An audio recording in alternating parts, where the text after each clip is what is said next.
En aquel tiempo, Irán era una monarquía constitucional gobernada por el Shah Mohammad Reza, un joven tímido y sin experiencia que, bajo presión de los ingleses, sucedió a su padre en 1941. Comenzó con un conflicto social. En marzo de 1951, en vista de que la Anglo-Iranian no reconoció las exigencias de los trabajadores petroleros, estos iniciaron una huelga que paralizó la región de Abadan, la enorme terminal petrolera iraní, y que se extendió rápidamente por todo el país. La nacionalista y moderna élite iraní, que no tenía ninguna contraparte en los demás países vecinos del Medio Oriente, aprovechó esta oportunidad para hacerse oír. Fue liderada por un carismático parlamentario de la oposición, el doctor Mossadegh. Era médico, y su temido talento como orador era bien conocido por sus colegas parlamentarios de la Asamblea Nacional. En ese periodo de disturbios, y confrontado por la inflexibilidad de las grandes sobre las exigencias de los trabajadores, el gobierno conservador se vio obligado a renunciar. El 26 de abril de 1951, el Parlamento le pidió al doctor Mossadegh que formara un nuevo gobierno. En la cima de su popularidad, Mossadegh sometió a votación ante los miembros del Parlamento una ley que autorizaba la inmediata nacionalización de la Anglo-Iranian.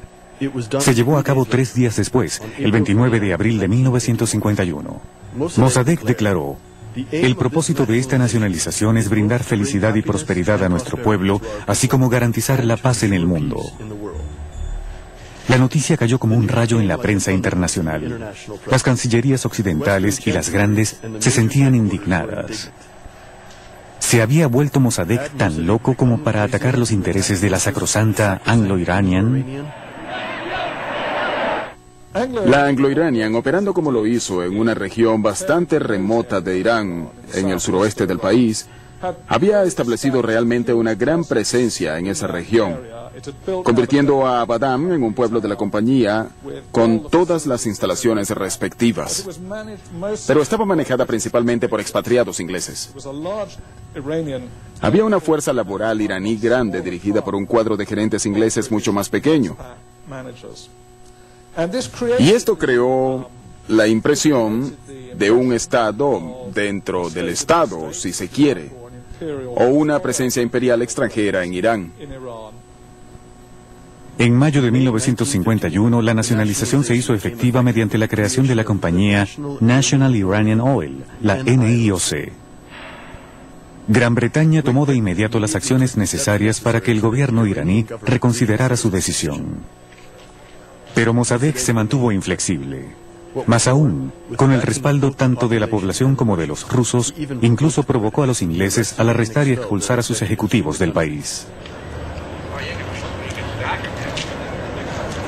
En este país, que carecía de una élite petrolera local, la decisión sería catastrófica para el futuro de la naciente compañía nacional. Para tratar de encontrar una solución a la crisis, los ingleses llevaron el asunto a la Corte Internacional de Justicia de La Haya, la cual dictó sentencia legitimando la posición inglesa. Mossadegh, apoyado por Moscú, refutó la sentencia, alegando que el asunto era netamente iraní y que por lo tanto no era competencia de las autoridades internacionales. Estados Unidos se involucró en la batalla, pero no sin tener en cuenta sus propios intereses. Envió a una delegación liderada por Averell Harriman y Walter Levy, el famoso experto en petróleo, que llegó a Irán con la misión oficial de lograr un acuerdo entre Londres y Teherán.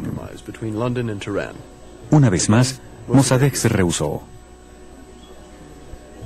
Mossadegh en sí no era una persona compleja, y creo que probablemente uno de los problemas serios que tuvo la delegación negociadora fue que él, sin duda alguna, era muy sincero.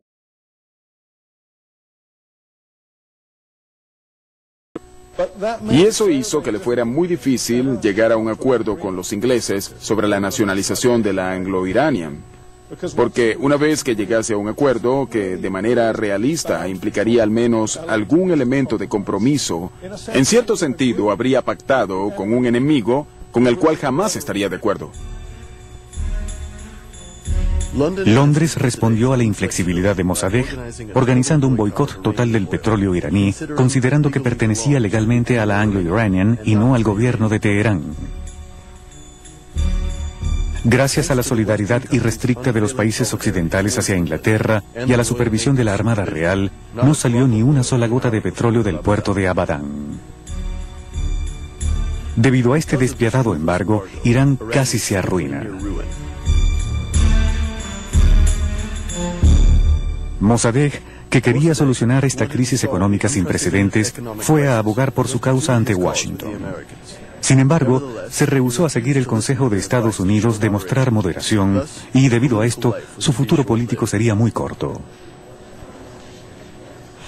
En Teherán obtuvo un apoyo enorme del pueblo, pero sus partidarios cada vez tenían más y más enfrentamientos con los seguidores del Shah, quienes querían negociar el fin del embargo lo más pronto posible.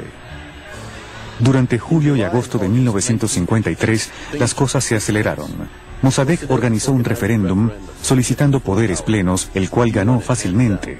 Pero el Shah disolvió la Asamblea Nacional, destituyó a Mossadegh y salió precipitadamente del país rumbo a Italia. El país estaba acabado y al borde de una guerra civil. El momento ideal para un golpe de Estado que fue dirigido por el general Zahedi, compañero cercano del Shah, y quien era apoyado activamente por los servicios secretos de Inglaterra y más aún por la CIA. En aquel momento, Estados Unidos enfrentaba el apremiante asunto de contener el comunismo a nivel global. Existía la preocupación de que un Irán desestabilizado abriera las puertas para que el comunismo se propagara y que éste tuviera en el país persa una influencia mayor de la que ya tenía. Así que hubo una profunda motivación estratégica para tratar de lograr cierta estabilidad en Irán. Sin embargo, y esto ocurre con el tiempo, no necesariamente estuvo presente desde un principio. Una vez que los estadounidenses se convencen de que Mossadegh no puede estabilizar a Irán, que su posición generaba inestabilidad, es muy probable que eso los haya llevado a articular el golpe de Estado que sacó a Mossadegh del poder.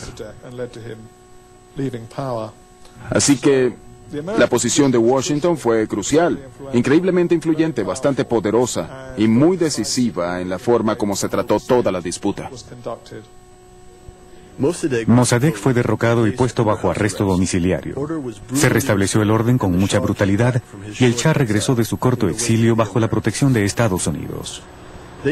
Se valieron de su posición dominante para reorganizar el sector petrolero ellos mismos.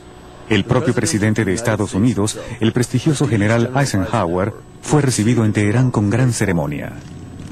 Tomó la iniciativa de dirigir una conferencia internacional que en diciembre de 1953 llevó a la creación de un consorcio controlado principalmente por las grandes compañías anglo-estadounidenses y con una modesta participación de la compañía francesa de petróleo CFP.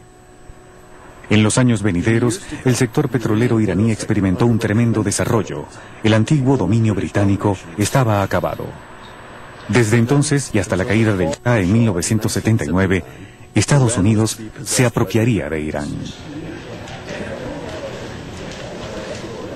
El caso del Canal de Suez.